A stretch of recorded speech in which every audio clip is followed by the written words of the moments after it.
friends, welcome back. I'm so excited today. We are still studying Africa and we're doing some arts and crafts from Africa. So today we're going to look at some African jewelry. All right, so you can kind of see I'm wearing this necklace. In Africa, a lot of times in some of their tribes, they'll have rituals and dances that they perform, and they will wear jewelry that they make themselves. So today we are going to just make ours out of paper, okay? Oftentimes these would be beads and jewelry that they would string on, but today we're going to make ours out of paper. All right, you can use a round piece of paper. So you could do this in one or two ways.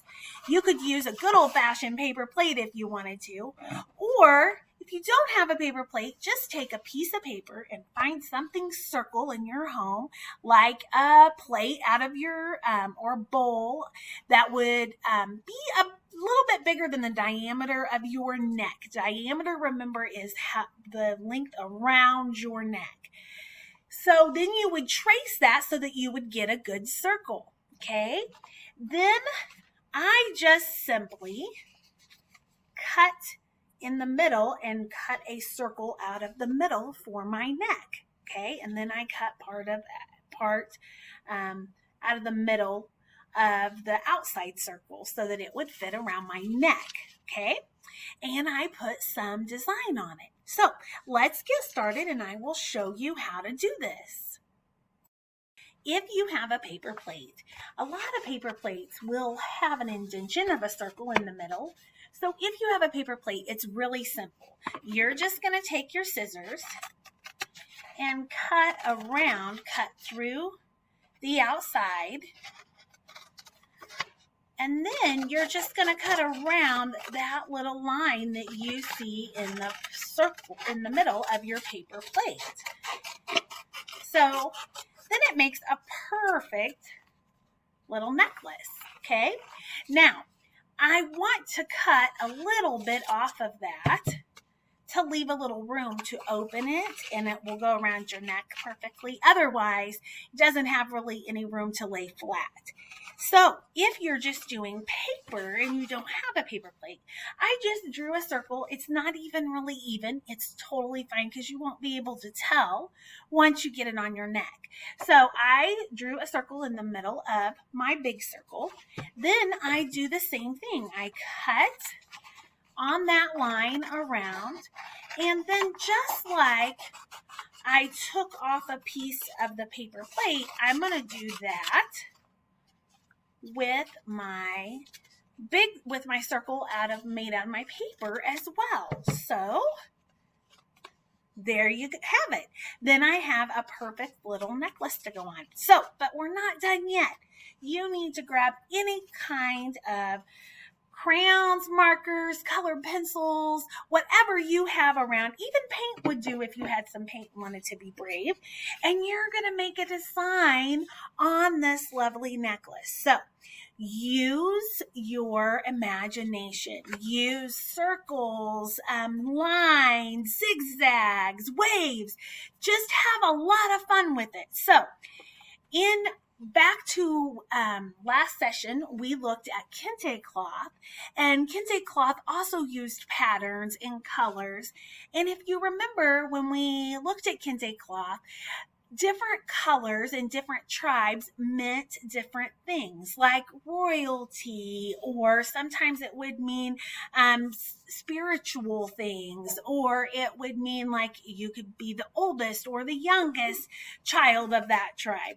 So use colors and symbols that are significant to you and your family when you're creating your own African tribal necklace, okay? So as you do this, once you're done, take a picture of your necklace and post it. We'd love to see it, okay? So just pull out your crayons and markers. I'm going to show you really quickly how some things that you could do, just some ideas that you could do on your necklace. And really, I don't even have a plan in working with this. Now, because I'm using a paper plate, if I take my marker around and hold it close, you'll notice I'm just getting kind of a cool rigid edge that's naturally coming by following the ridges of the paper plate. Okay, and then I might just take some orange, and again I'm going to use those ridges and just kind of draw lines throughout my paper plate, and I'm just going to keep adding to this till I'm satisfied with my design. And if you have friends or family around you, you could ask their opinion. Or a fun thing to do would be maybe to pass it around. Have someone in your family or in your classroom add their own design, their special touch to it, and then go to someone else and have them add their special touch on it. So, and then your finished product would be kind of a combination of the whole community around you. All right, so now I'm just adding some circles in between some of these, and I'm skipping every other one. This is so much fun, and you can be so creative in this. And there's really, the fun thing about this is there's no right or wrong way in it. And the necklace kind of shows, it's kind of like an outfit I wear wouldn't necessarily be an outfit my sister would wear, and definitely not one my daughter or my son would wear. So this kind of shows our own individuality as a person and our own personality and character. Okay, so I think I like this. Now I could continue to add other things in it, but I think that this is good enough for me today. I kind of like the way that it turned out. So let's try it and put it on and see. I'm liking it. All right. Remember to stay creative, and if you make a mistake, make it a happy accident. No stressing out, okay? Most people won't even know when they look at it. Have a great day, and remember to post those pictures. We'd love to see your necklaces.